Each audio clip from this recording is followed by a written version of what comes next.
ప్రియులారా, మన ప్రభువులకు పాల్గొనుపు మరోసారి వాక్య ధ్యానంలోకి వెళదాము. రండి. కీర్తన గ్రంథంలో 121వ అధ్యాయంలో కొన్ని మాటలు మనం చదువుకుందాం. కీర్తన 121.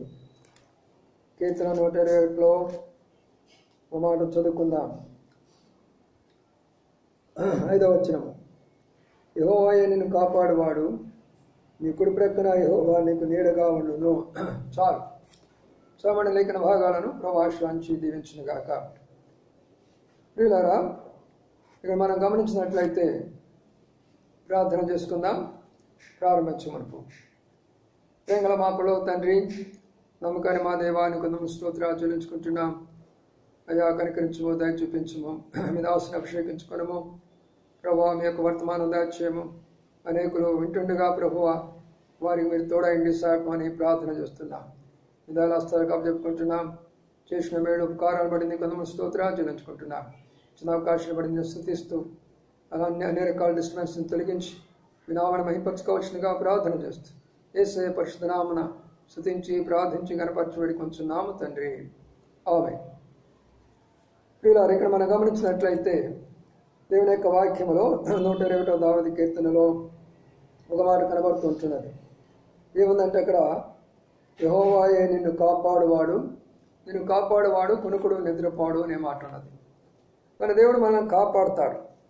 మనకు వచ్చినటువంటి కష్ట పరిస్థితుల్లో, బాధ పరిస్థితుల్లో, ఇరుకులో, ఇబ్బందుల్లో, అన్ని పరిస్థితుల మధ్యలో ఆయన మనల్ని కాపాడేవాడుగా ఉంటాడు. ప్రియులారా, ఆయన కునుకుడు నిద్రపాడు, ఆయన ఎల్లవేళలా మనకు ఆయన సహాయం చేసేవాడుగానే కనబడుతూ ఉంటున్నాడు. అందుకనే ఆయన కాపాడుతాడంటే మనమేదో ప్రమాదంలో ఉంటున్నాం, మనమేదో పరిస్థితులు కూడా వెళుతూ ఉన్నప్పుడు ఆ పరిస్థితుల మధ్యలో ఆయన మనం కాపాడేవాడిగా ఉంటాడు. అందుకని ఇప్పుడు మనం మొట్టమొదటిగా గమనిస్తాము ప్రభు ఎలాంటి వాళ్ళని కాపాడుతాడో అనే విషయాన్ని మనం గమనిస్తాము. మొట్టమొదటిగా కీర్తనకారుడు 31వ అధ్యాయంలో ఆ మాటలు మనం జ్ఞాపకం చేసుకుందాం. కీర్తన గ్రంథము 31వ అధ్యాయము అక్కడ మాట గమనించినట్టు చూడండి. 20వ వచనము. యెహోవా విశ్వాసులను కాపాడును.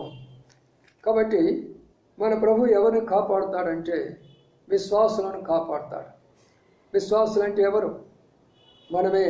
ప్రభునందు శ్వాస ఉంచినటువంటి వాడు, రక్షణ పొందినటువంటి వాడు, మరి పాప క్షమాపణ పొందినటువంటి వాడు, ప్రభుడుగా తీర్చబడిన వాళ్ళని ఆయన కాపాడేవాడిగా కనబడుతున్నాడు. ప్రియమైనటువంటి సహోదరి, ప్రభును ఇంకా నమ్మకపోయినామట్లయితే ఇప్పుడైనా నువ్వు ప్రభు నమ్ముకో. ఆయన నిన్ను కాపాడుతాడు, ఆయన నిన్ను భద్రపరుస్తాడు. అంతేకాదు మరొక విషయం అక్కడ కనబడుతుంటున్నది. విశ్వాసులు అనగా మనకు వచ్చిన పరిస్థితుల మధ్యలో ఆయన మీద మనం ఆధారపడి ఉండాలి. మనకు వచ్చిన పరిస్థితుల మధ్యలో కష్టాలైనా, శ్రమలైనా, బాధలైనా, ఇరుకులైన ఇబ్బందులైనా ఆయన మీద మనం విశ్వాసం ఉంచాలి. మానవుల మీద మనం విశ్వాసం ఉంచకూడదు, బంధువుల మీద విశ్వాసం ఉంచకూడదు, ఈ లోక సంబంధమైన ఆస్తుల మీద విశ్వాసం ఉంచకూడదు, మన యొక్క చదువులు, మన డిగ్రీల మీద మనం విశ్వాసం ఉంచకూడదు. ప్రభువా, నీ మీద విశ్వాసం ఉంచుతున్నాను. నాకున్నటువంటి ప్రతి పరిస్థితిని కూడా ప్రభువా నీ వెరుగుతూ, కాబట్టి అయ్యా మీరే కనికరించండి అని ప్రభుని మనము అడగవలసిన వారిగా కనబడుతుంటున్నాం. ప్రియమైనటువంటి సహోదరి, మరోసారి మాటలను మీరు జ్ఞాపకం చేసుకుంటూ రండి. దేవుని యొక్క వాక్యంలో ఉన్నటువంటి సత్యాన్ని మీరు జ్ఞాపకం చేసుకోవాల్సినగా మనం చేస్తూ ఉంటున్నాం. విశ్వాసులను ఆయన కాపాడుతున్నాడు. మనం ఆయన విశ్వాసం ఉంచుతున్నామా? ఆయన వైపు చూస్తున్నామా? అయితే ఖచ్చితంగా మన ప్రభు ఆయన సహాయపడతాడు. మనకున్నటువంటి పరిస్థితుల మధ్యలో ప్రభు నీ యందు విశ్వాసం ఉంచుతున్నాను. మానవుల మీద నా విశ్వాసం లేదు, నా బంధువుల మీద నా విశ్వాసం లేదు, నా చదువు, నా ఉద్యోగం మీద నా విశ్వాసం లేదు, కేవలం నీ మీద ఆధారపడుతున్నాను ప్రభు అని ఎప్పుడైతే ప్రభు మీద మనం ఆధారపడతామో ప్రియులారా, అప్పుడు ఆ విశ్వాసమే మన విశ్వాసాన్ని బట్టి ప్రభు మనం రక్షిస్తాడు. అందుకని అన్నాడు అక్కడ నూతన నిబంధనలో కూడా, కుమారి నీ విశ్వాసాన్ని రక్షించును, సమాధానంగా వెళ్ళమని చెప్పినాడు. కాబట్టి విశ్వాసం మనల్ని రక్షిస్తుంది. నీ విశ్వాసాన్ని స్వస్థపరచును, సమాధానంగా వెళ్ళమని చెప్పాడు. కాబట్టి విశ్వాసం మనం స్వస్థిస్తుంది. కాబట్టి విశ్వాసంతో మనం కార్యాలు చేసినట్లయితే ప్రభు మనకు ఆయన సహాయపడేవాడిగా కనబడుతుంటున్నాడు. కాబట్టి నా యొక్క అంశం ఏమనగా ఆయన విశ్వాసులను కాపాడుతున్నాడు. నీవు ఆయనకు విశ్వాసిగా చేయబడ్డావా? ఈరోజు ఆయన నమ్మినావా? ఆయన వాక్యాన్ని నమ్మేవా? ఆయన సేవకులను నమ్మేవా? ఆయన మందిరాన్ని నమ్మేవా? ఆయన పరలోకాన్ని నమ్మేవా? అయితే దేవుడు నిన్ను కాపాడేవాడుగా ఉంటాడు. నాకు నమ్మకం లేదు ప్రభు అంటే నేను కాపాడలేడు. ఆయన మీద ఆధారపడ్డామా అప్పుడు ఆయన మనల్ని కాపాడలేడు. మనం కాపాడబడాలంటే ఆయన మీద ఆధారపడాలి. ఆయన మీద ఆధారపడ్డ వాళ్ళని నేను ఎప్పుడు కూడా విడిచిపెట్టాడు. ఇది మొదటి విషయాన్ని.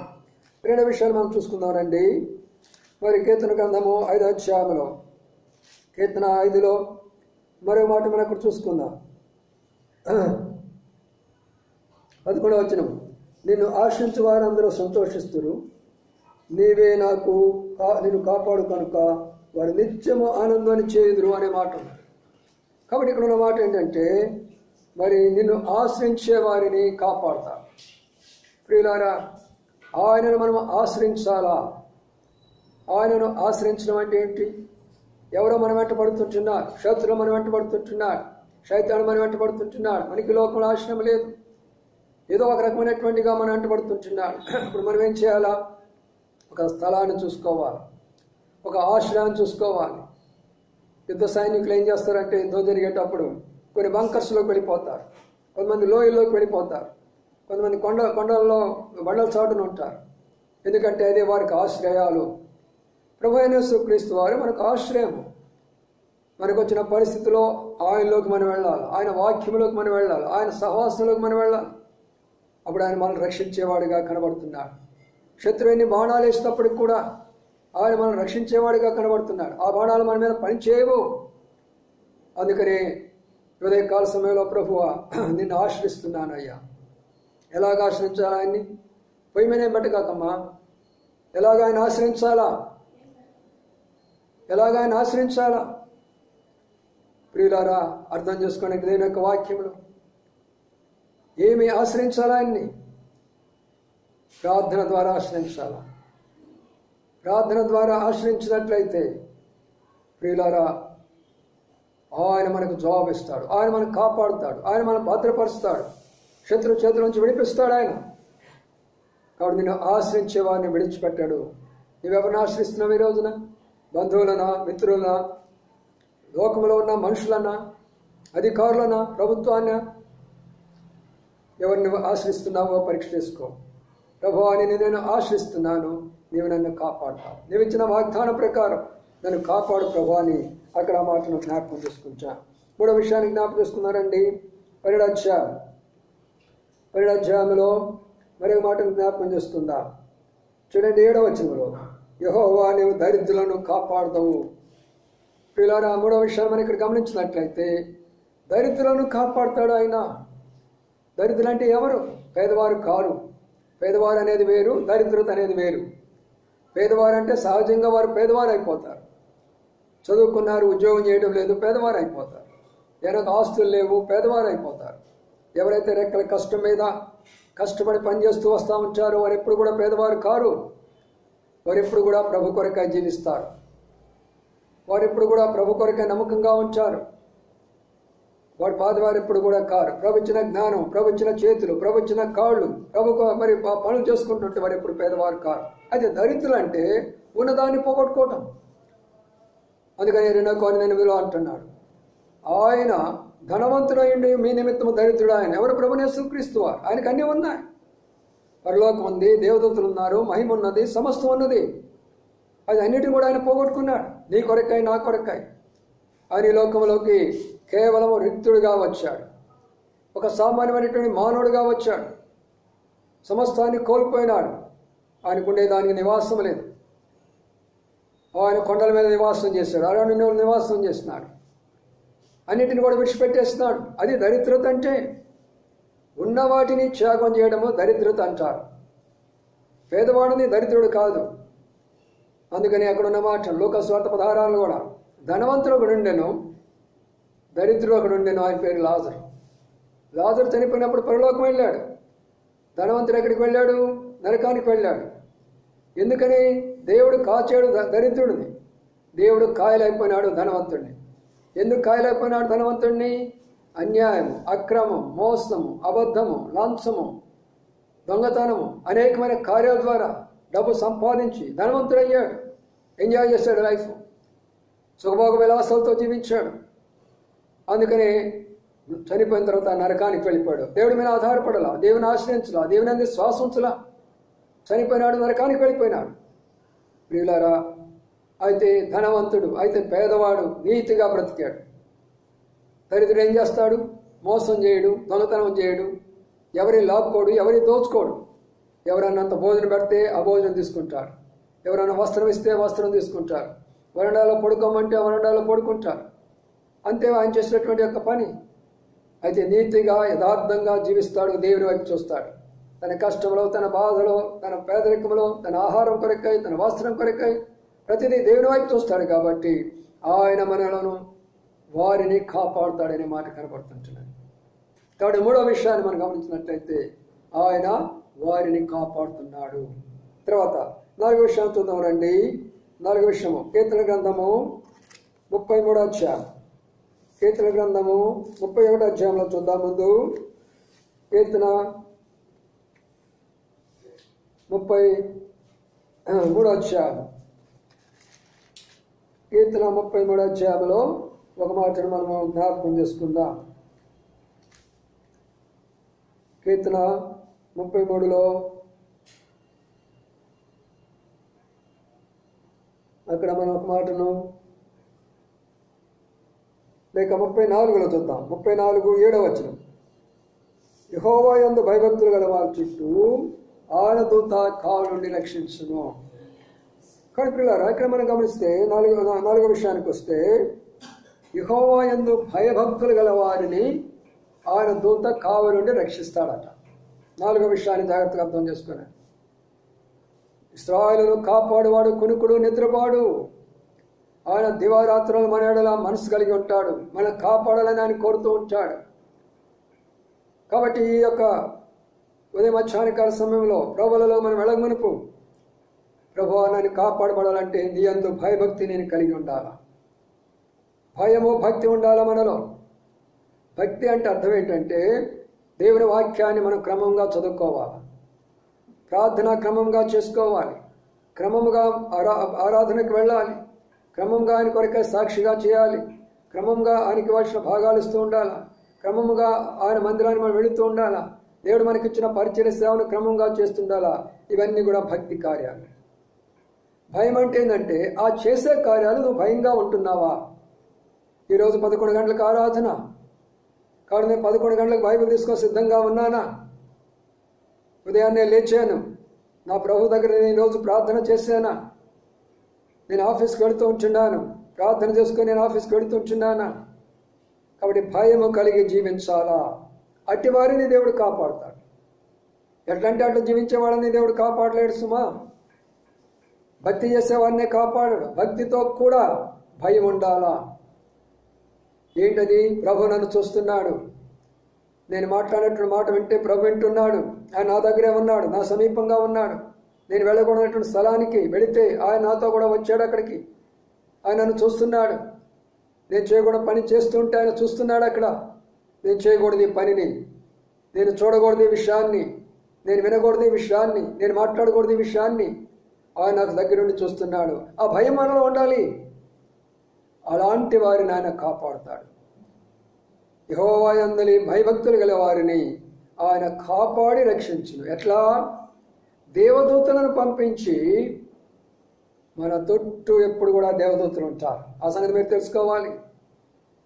విశ్వాసులు, దేవుని నమ్ముకున్న బిడ్డల చుట్టూ ఎప్పుడు దేవదూతలు ఉంటారు. దేవదూతలు లేకపోతే లూసిఫర్ తన అనుచరులు అందరి లోకంలో ఉన్నారు. యుగ సంబంధమైన దేవతకు సంబంధించిన వాళ్ళు అందరి లోకంలో ఉన్నారు. దుష్ట శక్తులు, దురాత్మలు, పిశాచులు, మరి అపవిత్రాత్మలు, ఇవన్నీ మనం పట్టేసుకుంటాయి. అవి పట్టేసుకున్న వాళ్ళే కాబట్టి అపవిత్రాత్మ పట్టినవాడు త్రాగుబోతుడు అయ్యాడు, అపవిత్రాత్మ పట్టినవాడు దొంగతనం చేస్తున్నాడు, అపవిత్రాత్మ పట్టినవాడు నరహత్యం చేస్తున్నాడు, అపవిత్రాత్మ పట్టినవాడు అపవిత్రమైన కార్యాలు చేస్తుంటున్నాడు, దుష్టాత్మ పట్టినవాడు దుష్ట కార్యాలు చేస్తుంటున్నాడు. అవి పట్టకుండా ఉండాలని దేవుడు మనతో ఏం చేస్తున్నాడు? ఆయన దూతలను కావలుస్తూ ఉంటున్నాడు. కాబట్టి నా ప్రియమైన సహోదర సహోదరి, ఈ యొక్క ఉదయం మధ్యాహ్నకాల సమయంలో ప్రభువులలో మనం పాలు పొందమనుపు ఒకసారి మనం ప్రార్థన చేసుకుందాం. ప్రభువా, నేను భయము భక్తి కలిగి జీవిస్తున్నానా? భక్తి అయితే ఉందా నాకు, అదే భయం కూడా నాకు అవసరం. ఆ భయం లేకపోతే మరి నేను ఎలాగా? అందుకని యెహోవా యందు భయభక్తులు గల వారిని ఆయన కాపాడుతాడు అనే మాటను మనం గమనించుకుంటూ ఉందా. మరో మాటను చూసుకుందాం రండి. 116వ కీర్తన త్వరగా చూసుకుందాం, సమయం మనకు కొంచెం ఉంది కాబట్టి. 116వ కీర్తనలో మరొక విషయాన్ని మనం ఇక్కడ జ్ఞాపకం చేసుకుందాం. చూద్దాం ఇక్కడ ఉన్న మాటను. 116వ కీర్తన 7వ వచనము చదవండి. అక్కడ ఉన్న మాటను 6వ వచనం, దయచేసి 6వ వచనము. యెహోవా సాధువులను కాపాడువాడు. చూసావా ప్రియులారా, యెహోవా సాధువులను కాపాడుతాడు. ఎవరు కాపాడుతున్నాడు? దేవుడు ఎలాంటి వాళ్ళని కాపాడుతాడు? సాధువులు. సాధువులు అంటే ఎవరు? మనం అనుకుంటాం కదా, చాలామంది ఈ లోకంలో పాపం హిందూ తత్వంలో ఉంటారు, కాషాయ వస్త్రాలు వేసుకుంటారు, గడ్డాలు పెంచుకుంటారు, చేతులు ఏదో తంబరో ఏదో కర్రో ఏదో పెట్టుకుంటారు. వాళ్ళు వెళ్తూ ఉంటున్నప్పుడు మనం ఏమంటాం? అది కూడా సాధువు పోతున్నాడు రా అంటాడు. ఎందుకు అనాల్సి వచ్చింది వాళ్ళని? That's a simplicity. ఇంగ్లీష్లో సింపుల్ అంటారు సాధువు అంటే. సింప్లిసిటీ అంటే సామాన్యమైనటువంటి జీవితం. ఆయన ఎవరిని కాపాడుతాడంటే సామాన్యమైనటువంటి జీవితం గల వారిని కాపాడుతాడు. దేవుని నమ్ముకున్న తర్వాత ఎంతమంది విశ్వాసులు, ఎంతమంది దేవుని సేవకులు ఈనాడు సామాన్యమైన జీవితం కొరకు ఇష్టపడుతున్నారు? మనం పరీక్షించుకుందాం. సామాన్యమైనటువంటి వస్త్రాలు చాలు ప్రభువా నాకు, సామాన్యమైన గృహం చాలు ప్రభువా నాకు, సామాన్యమైన ఆహారం చాలు ప్రభువా నాకు, సామాన్యమైన ఉద్యోగం చాలు ప్రభువా నాకు, సామాన్యమైన జీవితం చాలు ప్రభు అనేవాళ్ళు ఎంతమంది ఉన్నారు ఈ రోజున? సేవకులే లేరు. మరి విశ్వాసుల నుంచి వస్తారు. ప్రతి సేవకుడు కూడా లగ్జూరియస్ లైఫే. ప్రతి ఒక్కరు కూడా సుఖభోగ విలాసాలతో కూడినటువంటి జీవితమే. కాబట్టి ప్రియమైనటువంటి సహోదర సహోదరి, ప్రభు అలాంటి వారిని కాపాడడం కష్టము.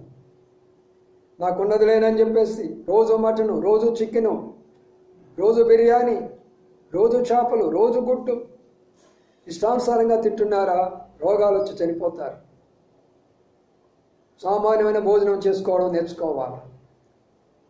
నాకు డబ్బు ఉన్నదిలేనని ఖరీదైన వస్త్రాలు, రోజొక కోటు, పాటకొక కోటు, సూటు, వర్తమానంకి ఒక సూటు, సామాన్యమైన జీవితం నేర్చుకోవాలి. పట్టు వస్త్రాలు నాకున్నది లేనని సాధువులుగా ఉంటే ప్రభు మనల్ని కాపాడుతాడు. ఎందుకు ఆ మాట అన్నాడంటే సాధువుల యొక్క జీవిత విధానం వేరేగా ఉంటుంది. వారి మాటలు కూడా చాలా విధానంగా వేరేగా ఉంటుంది. సాధువులు ఎలాగా మాట్లాడతారు? అమ్మగారు, అయ్యగారు నమస్కారాలు పెడతారు, చేలు పెట్టి దీవిస్తారు, ఆ భగవానుడి యొక్క దయ అంటారు. ఇవన్నీ కూడా సాధువు యొక్క భాష. మనం కూడా సాధువులుగా, మృదులుగా మాట్లాడాలి. మన ప్రవర్తన కూడా సాధువులుగా ఉండాలి. సాధువులుగా ఉన్నటువంటి వారు ఇతరుల మీద కోప్పడరు, ఇతరులను తిట్టరు, ఇతరులను దూషించరు, ద్వేషించరు. వారి మార్గంలో వాళ్ళు వెళ్తూ ఉంటారు. అప్పుడు కొంతమంది ఏం చేస్తారు? అయ్యో సాధువు పోతున్నాడు, కొంచెం పిలవండి, అంత భోజనం పెట్టి పంపిస్తాము. సాధువు గారు రండి, కొంచెం వెనక రండి, ఇదిగో కొంత భోజనం పెడతామని హిందువులు ఏం చేస్తారంటే కొంత భోజనం పెట్టేసి పంపిస్తారు ఆ సాధువులు. అలాగుండాలి క్రైస్తవ జీవితం అనేటటువంటి. ఇతరుల మనం పిలిచి మనకి ఏదైనా పెట్టేటటువంటి జీవితాన్ని మనం జీవించాలి. ఈ రోజున క్రైస్తత్వం ఎందుకు దూషించబడుతుంది, ద్వేషించబడుతుంది తెలిసిన? ప్రియమైన సహోదర సహోదరి, సాధువైనటువంటి క్రైస్తవులు లేరు, సాధువైన విశ్వాసులు లేరు, సాధువైన సేవకులు లేరు, సాధువైన సంఘాలు లేవు. అందుకని కాపాడలేకపోతున్నాడు. సంఘాలను ఆయన కాపాడలేకపోతున్నాడు, సేవకులను ఆయన కాపాడలేకపోతున్నాడు. ఆస్తుల కొరకు కోర్టు కేసులు, మందిరాల్లో కోర్టు కేసులు, ఇవన్నీ సాధువులకు ఉండే లక్షణాలేనా? ఆలోచన చేయండి. దైవ సేవకులారా ఆలోచన చేయండి. విశ్వాసులారా, పెద్దలారా, బాధ్యత గల సహోదరులారా ఆలోచన చేయండి. సింప్లిసిటీ జీవితం. భగత్ సింగ్ గారి జీవితం అని తెలుసుగా. ప్రపంచం అంతా తిరుగుతూ వచ్చాడు, ఏరోప్లేన్లో తిరుగుతూ వచ్చాడు. ఆయన వెంట ఎప్పుడు వందల వేలాది ప్రజలు ఉండేవారు. ఆయన ఏడాది వస్త్రం కొన్నాడా? ఆయనకి గిఫ్ట్ ఇస్తాడు. ఆ గిఫ్ట్ని ఆయన ఏం చేస్తాడంటే ఆయన వస్త్రంగా మార్చుకుంటాడు. ఆయన కొనడు. నేనే కొన్ని సందర్భాలు ఇచ్చాను. ఆ దైవజనుడికి ఎలాంటి ధన్యత ప్రభు నాకు ఇచ్చాడు. ఆయన పాత వస్త్రాలు తెచ్చుకున్నాను నేను కూడా. ఆయన ఇల్లు ఎలాగుంటుంది? చిన్న పెంకుటిల్లు, ఒక చిన్న గది, ఒక చిన్న టేబుల్, ఒక చిన్న కుర్చీ, ఒక మంచం. డబుల్ బెడ్రూమ్ కాదు, ఏసీ రూములు కాదు, సామాన్యమైనటువంటి జీవితం. అందుకని ప్రభువారు ఎవరు కాపాడుతున్నాడు? సాధువులను కాపాడుతాడు. ఈ ఉదయకాలం మధ్యాహ్న కాల సమయంలో ప్రభు వాళ్ళ కొరకు వెళ్ళక మనం పరీక్షించుకుందా? ప్రభు నన్ను సాధువుగా చేయను ఆయన. చాలామంది భార్యలు భర్తలను విసిగిస్తున్నారు. నాకు అది కావాలా, నాకు ఇది కావాలా, నా ఇంట్లో నాకు బంగారం కావాలా, మెడలో దండలు కావాలా, నాకు పట్టు వస్త్రాలు కావాలా, వారికి ఉన్నాయి, పక్కింటి వాళ్ళకు ఉన్నాయి, నీవే ఉద్యోగస్తుడివి, తీసుకురా అని భర్తలను వేధిస్తున్నారు. కొంతమంది బిడ్డలు వేధిస్తుంటున్నారు. దేవుడు నిన్ను కాపాడాలా, కష్టకాలంలో కాపాడాలంటే సాధులుగా ఉండడం నేర్చుకుందాం కాక. సాధులు కాబట్టి ప్రభు మనల్ని కాపాడుతాడు. ఆ సాధుత్వము మృదుత్వం మనం నేర్చుకుందాం. సామాన్యమైన ప్రజలుగా కనబడతాం. మనం వెళ్ళేటప్పుడు ప్రజలు చూసినప్పుడు వారు సామాన్యమైనటువంటి వారు రా. చాలామంది లేనిపోయిన ఆడంబరాలుగా కనబడడానికి ప్రయత్నం చేస్తారు. వాళ్ళకు ఉన్నది కొంచెమే, లేనంత ఆడంబరం చూసుకుంటారు. ఎందుకది? తిమోతికి రాస్తూ పౌలు అన్నాడు, నీకు కలిగిన వాడితో తృప్తిపడి ఉండు, ధనాపేక్ష వద్దు, అది సమస్తమైనటువంటి కీడులకు మూలము అని అన్నాడు. రండి మరి ఒకటి చూసుకుందాం. దేవుడు మన ప్రభు ఎవరిని కాపాడుతున్నాడో అనే విషయాన్ని 145వ దావీదు కీర్తన 145వ దావీదు కీర్తనలో ఆయన మరొక మాటను కనబడుతూ ఉంటున్నది. ఆయన 145 చూడండి, 30వ వచనము లేక 20వ వచనము.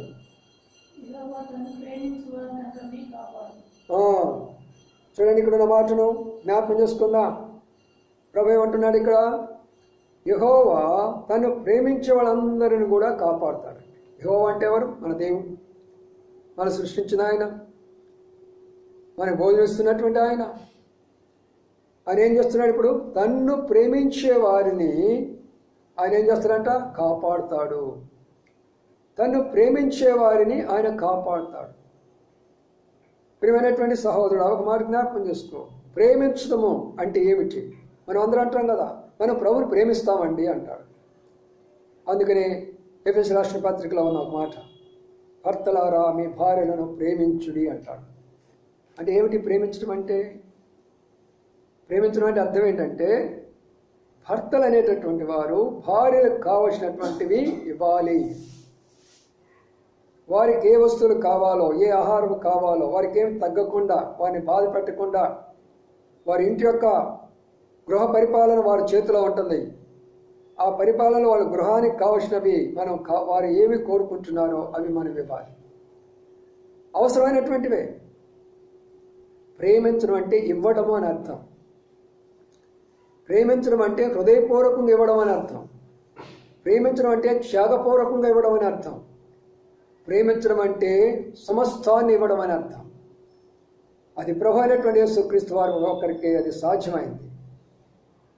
దేవుడు లోకమును ఎంతో ప్రేమించాను, ఆయన తన కుమారుడైన అద్వితీయ కుమారుడైనటువంటి ప్రభువుని లోకానికి పంపించినాడు. కాబట్టి ప్రియమైనటువంటి సహోదర సహోదరి, ఆ ప్రేమే మనకేమిచ్చింది? మనకు రక్షణ ఇచ్చింది. ఆ ప్రేమే ఆయన ప్రాణం పోగొట్టుకున్నాడు, మనకు రక్షణ ఇచ్చాడు, మనకు జీవం ఇచ్చాడు. ఆయన ప్రాణం పోగొట్టుకున్నాడు. అది ప్రేమ అంటే ఇవ్వడము. కానీ నేను ప్రభువును ప్రేమిస్తున్నాను అంటే దాని అర్థం ప్రభువుని నువ్వు ప్రేమిస్తున్నావు. ఈ మధ్య కలిసిన పరీక్షించుకో. ప్రభు నీకేమి ఇచ్చాడు, అది నువ్వు ప్రభుకి ఏమి ఇవ్వగలుగుతున్నావు. ప్రభు నీకు సమయం ఇవ్వలేచ్చాడు, ఆ సమయంలో ఎంత సమయం ప్రభుకి ఇవ్వగలుగుతున్నావు.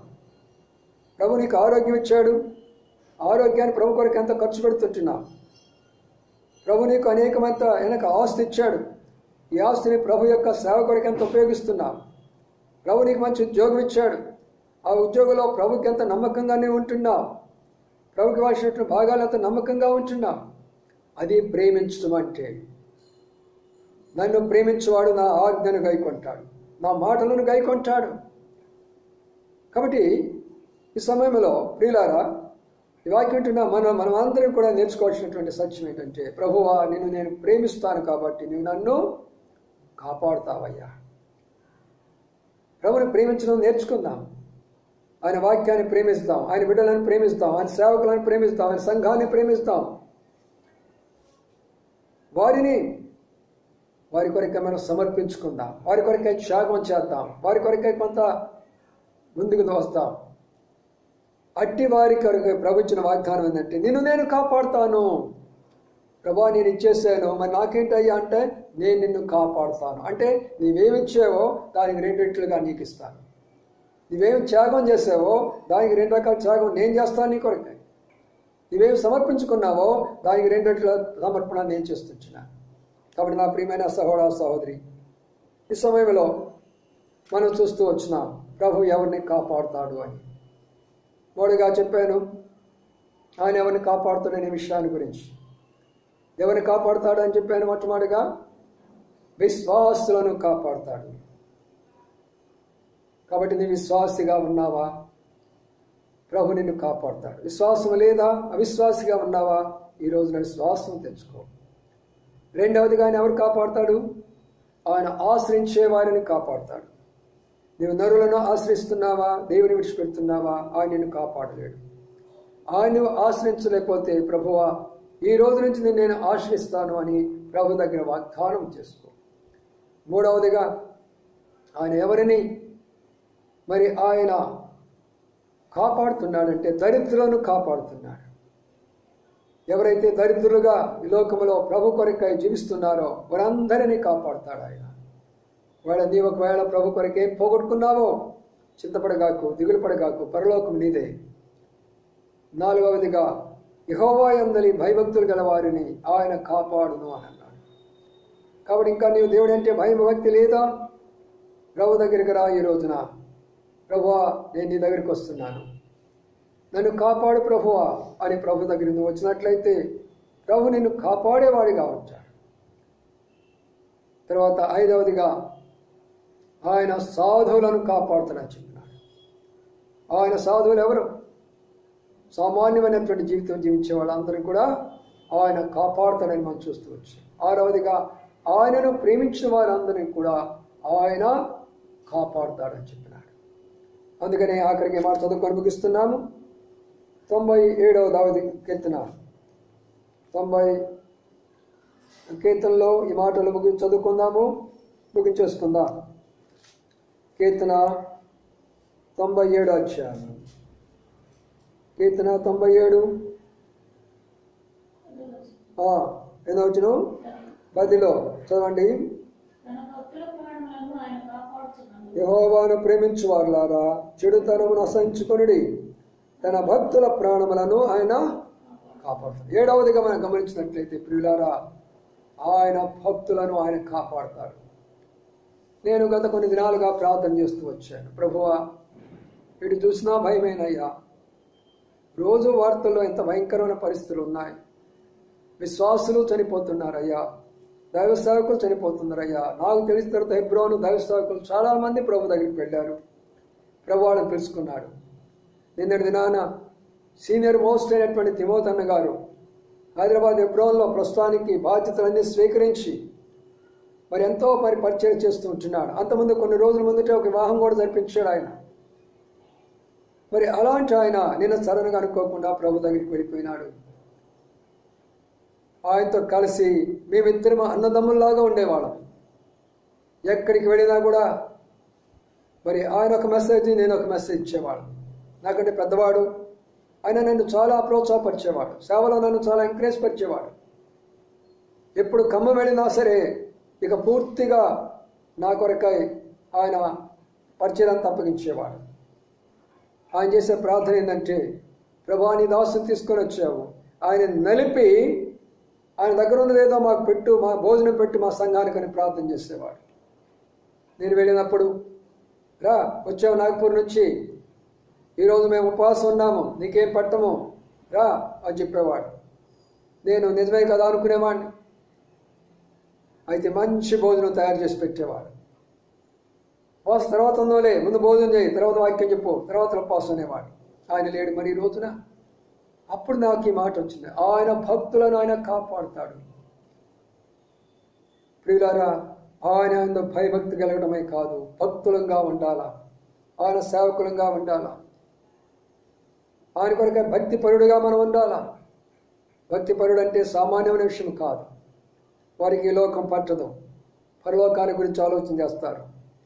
ఈ లోకం యొక్క మరి ఏది కూడా వారి మనసు ఉన్నది, వారికి పరలోకాన్ని గురించి ఉంటుంది. అందుకని ఇక్కడ రాయబడిన మాట ఏంటంటే, ఆయన భక్తులను ఆయన కాపాడుతాడు. ప్రియమైన సోదరా సోదరి, మనం అందరం కూడా ఆయన భక్తులుగా ఉందామా? ప్రార్థన చేసుకుందామా? ప్రభువా, నన్ను కూడా కాపాడయ్యా, నేను భక్తిపరుడిగా ఉంటాను, నా ప్రాణాన్ని కాపాడు. ఇటు చూసిన భయంకరమైన పరిస్థితి, బయటికి పోలేని పరిస్థితి, మందిరానికి వెళ్ళలేని పరిస్థితి. నిన్న నాగపూర్ నుంచి రాత్రి నాకు ఒక కాల్ వచ్చింది. వారు ఏమంటున్నారంటే, బ్రదరు మాకు ఇక్కడ వాక్యం లేదు, చర్చిలు మూసేశారు, ఇంతవరకు కూడా తెరవలేదు, మేము చాలా బాధపడుతున్నాం బ్రదరు, మా కొరకు ప్రార్థన చేయండి అని రాత్రి నాగపూర్ నుంచి ఫోన్ వచ్చింది. నిజమే, చర్చిలు మూసివేయబడ్డాయి, వాక్యం లేదు, భక్తి జీవితం జీవించాలంటే కష్టపడుతున్నారు. ప్రభుని అడుగుతాము, ప్రభు మనకు సహాయపడతాడు. రండి ప్రభువుల కానీ మనం పరీక్షించుకుందాం. ఆ తర్వాత మనము ప్రార్థన చేసుకొని ప్రభువులలో ప్రవేశించే వారంగా కనబడతాం. ఏం లేదు, అవసరం లేదు, లేదు అక్కడ ఇక్కడ పెడతానంటవా? అడ్డం వస్తుంది కదా, అడ్డం వస్తుంది కదా.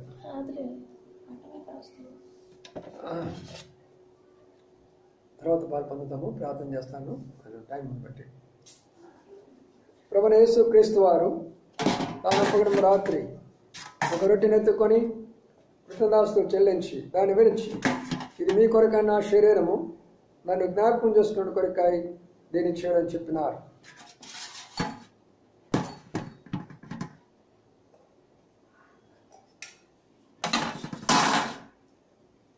ప్రేమగల మా పడవ తండ్రి, నమ్మకాన్ని మా దేవానికి నమ్మ స్తోత్రాలు. మీరు మాట్లాడేటువంటి ప్రతి మాటను బట్టి మీకు నమ్మ స్తోత్రాలు చెల్లించుకుంటున్నాం. అయ్యా దేవా మహోన్నతుడా, ఈ రొట్టెను మీరు ఆశీర్వదించి దీవించమని ప్రార్థన చేస్తుంటున్నాం. ప్రభా, ఇందులో మిమ్మల్ని జ్ఞాపకం చేసుకుంటున్నాం, మీ శ్రమలను జ్ఞాపకం చేసుకుంటున్నాం. దీన్ని ముట్టుకోవడానికి కానీ తీసుకోవడానికి కానీ మాకు యోగ్యత లేదు. కేవలం మీ కృపను బట్టి మమ్మల్ని జ్ఞాపకం చేసుకోండి. ఏ బిడ్డలైతే ఈ రొట్టె కొరక మీరు సిద్ధపరిచినారో ప్రభా, బిడ్డలందరూ కూడా మీరే జ్ఞాపకం చేసుకోవాల్సిందిగా ప్రార్థన చేస్తుంటున్నాం. ప్రభా, కావాల్సిన యోగ్యత అర్హత మాకు దయచేయమని ప్రార్థిస్తుంటున్నాం. ప్రభా, మీరు మాట్లాడిన మాటల ప్రకారం మా విశ్వాసం, మా దరిద్రత, మా ఆశ్రయము, ప్రభా మా భయభక్తి, దాని మా సాధుత్వము ఏమి కోల్పోయినామో అవన్నీ పొందేదానికి సహాయం చేయండి. మీ చేతిలో పెట్టుకుంటుండగా ఆశీర్వాద పాత్రగా ఉంచమని ప్రార్థన చేస్తూ యేసు పరిశుద్ధ నామమున స్తుతించి ప్రార్థించి గణపరచి పెట్టుకుంటున్నాము తండ్రి, ఆమేన్. ప్రభువైన యేసుక్రీస్తు వారు తాను పోయిన రాత్రి ఒక రొట్టెను ఎత్తుకొని కృతజ్ఞతాస్తుతులు చెల్లించి దాన్ని విరిచి, మీ కొరకై నా శరీరము, నన్ను జ్ఞాపకం చేసుకున్న కొరకై దీన్ని చేయడం అని చెప్పినారు.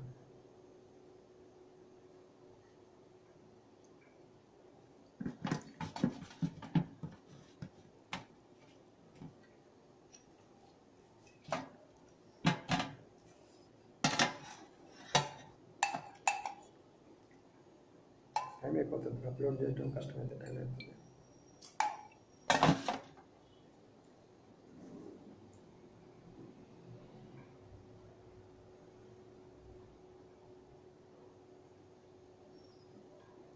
అయ్యో, ప్రార్థన చేయలేదు.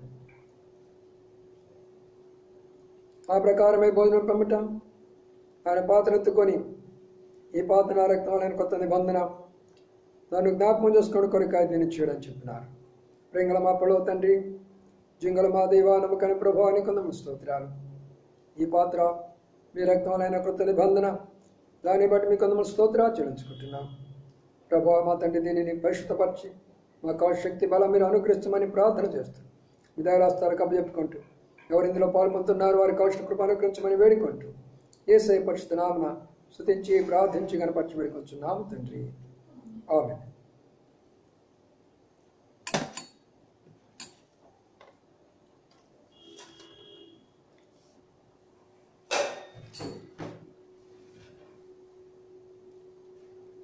రండి సంఘ ప్రార్థన చేసుకుందాం. ప్రియగల మా పడవ తండ్రి, జింగల మా దేవ, నమ్మకాన్ని మా ప్రభువా నీకు వందనాలు స్తోత్రాలు చెల్లించుకుంటున్నాం. ఎవరు మిమ్మల్ని ఆరాధించారో వారి బట్టి మీకు వందనాలు స్తోత్రాలు. ఎవరు మా ప్రభువా బలలో పాల్పొందినారో వారి బట్టి మీకు వందనాలు స్తోత్రాలు. ప్రభువా మా తండ్రి, ఎవరు యోగ్యంగా పొందారో వారందరిని ఆశీర్వదించి దీవించమని ప్రార్థిస్తుంటున్నాను. ఎవరు అయోగ్యంగా పాల్పొందినారో వారి శిక్షా విధి కడపంచమని క్షమాపణ కోరుకోవట్లో సహాయం చేయండి. ప్రభువా మా దేవ, మరి ఎవరెవరైతే మా తండ్రి ఎడబడిన రొట్టె ముక్కలు ఆ బిడ్డలు తెలియజేస్తుండగా వారందరి కొరకై ప్రార్థన చేస్తుంటున్నాను. ప్రభువా మా తండ్రి, సంఘంలో ఉన్న వారందరిని జ్ఞాపకం చేసుకోనండి. హైదరాబాద్ హెబ్రోన్లో ఉన్న వారిని జ్ఞాపకం చేసుకోనండి. గుంటూరు సీఎంలో ఉన్న వారిని జ్ఞాపకం చేసుకోనండి. మా తండ్రి మీద అవసరం తిమోతన్న మీ దగ్గరికి వచ్చినారు. అక్కడ ఆయన పరిచర్య మీరు జ్ఞాపకం చేసుకోమని ప్రార్థన చేస్తుంటున్నాను. వారిని సహోదరి బిడ్డలు కావాల్సిన ఆదరణ దయచేయమని ప్రార్థన చేస్తుంటున్నాను. ఇక్కడ ఉన్న సంఘ బిడ్డలు కూడా జ్ఞాపకం చేసుకోనండి. ప్రతి కుటుంబంలో ఉన్నటువంటి యవనస్తులను, ప్రతి కుటుంబంలో ఉన్న చిన్న బిడ్డలను, వృద్ధులను అందరూ జ్ఞాపకం చేసుకోమని ప్రార్థన చేస్తుంటున్నాను. ప్రభు ఆ రీతిగా తండ్రి మరి విస్తరమ నెలలో మరి తన ప్రయాణమై కెనడా నుంచి రాబోతుండగా తోడైండి సాయమని ప్రార్థన చేస్తుంటున్నాను. ఆ రీతిగా సహోదరి మా ప్రభు రమా గారు మనవడికి ఇచ్చిన ఆరోగ్యాన్ని బట్టి అందుకు స్తోత్రాలు. వారికి కావాల్సిన సహాయంతో పోడదయచేయమని ప్రార్థిస్తున్నాను. జీవన కుమారుడికి ఇచ్చిన ఆరోగ్యాన్ని బట్టి అందుకు స్తోత్రాలు. వారికి కావాల్సిన సహాయంతో పోడదయచేయమని ప్రార్థిస్తున్నాను. అటు ఎవరి బిడ్డలు వారి యొక్క జీవితం కొరకై ప్రార్థన చేస్తున్నాం, వారి భవిష్యత్తు కొరకై ప్రార్థన చేస్తుంటున్నాం. ప్రభా సహాయం చేయమని వేడుకుంటున్నాను. మా తండ్రి మా ప్రభా, మరి దినమో ఈ యొక్క వాక్యం ఉన్న బిడ్డలందరూ బట్టి అందుకు స్తోత్రాలు. సంఘంలో ఉన్నటువంటి ప్రతి సహోదరుని జ్ఞాపకం చేసుకోనండి. ఉత్తర ఇండియాలో, దక్షిణ ఇండియాలో ఉన్న బిడ్డలను మీరు జ్ఞాపకం చేసుకోనండి. ప్రభా మా దేవ, అమెరికాలో, ఆస్ట్రేలియా, ఐరోపాలో ఉన్న బిడ్డలు జ్ఞాపకం చేసుకోనండి. ప్రపంచ శాంతిని ఆంధ్రప్రదేశ్ని మీరు జ్ఞాపకం చేసుకోనండి. ప్రభా సంఘంలో ఉన్నటువంటి బిడ్డలందరికీ కావాల్సిన కృప అనుగ్రహించండి. దేవానికి వందనాలు స్తోత్రాలు చెల్లించుకుంటున్నాం. విధాల హస్తాలకు అప్పచెప్పుకుంటున్నాం. ప్రభువా మా తండ్రి, మరి ఎప్పుడు దినాన ప్రభుత్వమైతే సొలొమోను యొక్క హౌస్ డెడికేషన్ విషయంలో మీరే తోడైండి సాపమని ప్రార్థన చేస్తుంటున్నాం. ఆ రీతి ఇంకెక్కడ వారి అవసరతలు ఉన్నాయో వారి అవసరాన్ని తీర్చమని ప్రార్థిస్తున్నాం. బీరమ్మ గారి ఆరోగ్యం కొరకై ప్రార్థిస్తుంటున్నాం. ప్రభా సహాయం చేయండి. మా తండ్రి మా దేవా మీకు వందనాలు స్తోత్రాలు చెల్లించుకుంటున్నాం. ప్రతి కుటుంబాన్ని మీరు ఆశీర్వదించి దీవించవలసిందిగా ప్రార్థన చేస్తూ విధాల హస్తాలకు అప్పచెప్పుకుంటూ వందనాలు చెల్లించుకుంటూ ఇచ్చిన అవకాశం బట్టి నేను స్తుతిస్తూ యేసయ్య పరిశుద్ధ నామములో మీ బిడ్డలను అభిషేకించి మీరు వాడుకున్నారు. మీకు వందనాలు స్తోత్రాలు. దాసుల కుటుంబాన్ని కూడా జ్ఞాపకం చేసుకోనండి. బిడ్డలను జ్ఞాపకం చేసుకోనండి. సహాయపరుషుడిగా ప్రార్థన చేస్తుంటున్నాను. ప్రభా ప్రతి ఒక్క కుటుంబాన్ని జ్ఞాపకం చేసుకోనండి. తండ్రి నీకు వందనాలు స్తోత్రాలు. ప్రభా మా తండ్రి జోనాథన్ బ్రదర్ కుటుంబం, అనిల్ బ్రదర్ కుటుంబం, ప్రభా మా తండ్రి ఆ రీతిగా గోవింద గారి కుటుంబం, వాళ్ళ తండ్రి మా ప్రభా రీతిగా జోషు గారి కుటుంబాలను జ్ఞాపకం చేసుకుంటున్నారండి. సౌర్ ప్రసాద్ గారి కుటుంబం, ఆ రీతిగా అంటరావు గారి కుటుంబాన్ని జ్ఞాపకం చేసుకోండి. సోదరి నా కుటుంబం, ప్రభా మా సోదరి దాళ్ళ తండ్రి మా ప్రభా మరి మా తండ్రి యశోద కుటుంబాన్ని జ్ఞాపకం చేసుకోనండి. ఆ రీతిగా తండ్రి మీ కృపను బట్టి సోదరి మా ప్రభా ప్రసన్న కుమార్ గారిని, వాడి సహోదరిని మా ప్రభా కృష్ణకుమారిని జ్ఞాపకం చేసుకోనండి. ప్రభా మా తండ్రి సోదరి రూత్ కొరకాయ, తన కుటుంబం కొరకాయ, అఖిల ప్రిస్కిల్లా కొరకాయ ప్రార్థిస్తున్నాను. ఒలివా తన కుటుంబాన్ని, మేరీ తన కుటుంబాన్ని మీరు జ్ఞాపకం చేసుకోనండి. ప్రభా నీకు వందనాలు స్తోత్రాలు. మా తండ్రి మా చుట్టుపక్కల ప్రాంతంలో ఉన్న బిడ్డలను మీరు జ్ఞాపకం చేసుకోనండి. శ్రీనివాస రెడ్డి కుటుంబాన్ని, శివారెడ్డి గారి కుటుంబాన్ని మీరు జ్ఞాపకం చేసుకోనండి. ప్రతాపరెడ్డి గారి కుటుంబాన్ని జ్ఞాపకం చేసుకోనండి. ప్రభా వైడూరి కుటుంబాన్ని మీరు జ్ఞాపకం చేసుకోనండి. ప్రభా నీకు వందనాలు స్తోత్రాలు చెల్లించుకుంటున్నాను. ఆ రీతిగా తండ్రి పెద్ద సామ్రాజ్యం, చిన్న సామ్రాజ్యం, లత సహోదరి వారి కుటుంబాలు మీరు జ్ఞాపకం చేసుకోండి. రమేష్ని మీరు జ్ఞాపకం చేసుకోనండి. జోషి తన ట్రాన్స్ఫర్ కొరకై ప్రార్థన చేస్తున్నాం. చౌదరి గారు రాజ్కుమార్ కుటుంబాన్ని జ్ఞాపకం చేసుకోనండి. ప్రభా ఈ రీతిగా తండ్రి విడుదలైన వారు మా ప్రభు ఒంగోలు స్రవంతిని, మా ప్రభా బిడ్డ భవిష్యత్తు కరీపూర్ స్రవంతి తన భవిష్యత్తు కొరకై ప్రార్థిస్తున్నాం. జ్యోతి తన కుటుంబం కొరకై ప్రార్థిస్తుంటున్నాం. ప్రభా నీకు వందనాలు స్తోత్రాలు చెల్లించుకుంటున్నాం అయ్యా.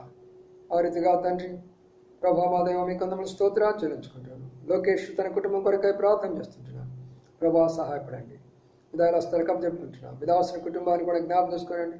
బిడ్డ పరిస్థితి హైదరాబాద్లో ఉంటుండగా కాపుదల భద్రత ఉంచండి. బాబును జ్ఞాపకం చేసుకోనండి. మీ కృపాస్థాలకు అప్పచెప్పుకుంటున్నాం.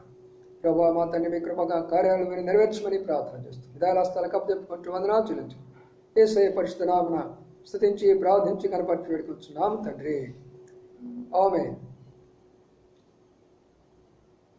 మన తండ్రి అయిన దేవుని ప్రేమయు ప్రభునటుడు యేసుక్రీస్తు కృపయు పరిశుద్ధాత్మన్యైన సహవాసం మనకును పరిశుద్ధులందరికీ ఇప్పుడు ఎల్లప్పుడూ సదాకాలము తోడైనది కాక. ఆమేన్. అందరి ప్రైజ్ లార్డ్. ప్రియులారా, కొన్ని పరిస్థితులను బట్టి మనకున్నటువంటి యొక్క ల్యాప్టాప్ ఆయా పరిస్థితులను బట్టి మరి మీకు ఎక్కువ అందరి కొరకు ఎక్కువగా ప్రార్థన చేయలేకపోయినాము. మళ్ళీ తిరిగి మీ కొరకై మేము ప్రార్థన చేస్తాము. మరి మీరు దాని విషయంలో మీ అభ్యంతరపడకుండా మీరు ప్రార్థన చేసుకుంటూ రండి. మాటలు విన్న వారందరూ కూడా వారి పరిచయం కొరకు ఇష్టపడుతూ రండి. మొన్నే మరి సిస్టర్స్ మీటింగ్ అయిపోయింది కాబట్టి మళ్ళీ శనివారం సిస్టర్స్ మీటింగ్ ఉంటుంది. మిగతా మీటింగ్లు అయినా దావితగా ఉంటాయి. ప్రభు మనకు సహాయం చేయగాక. ఆమేన్.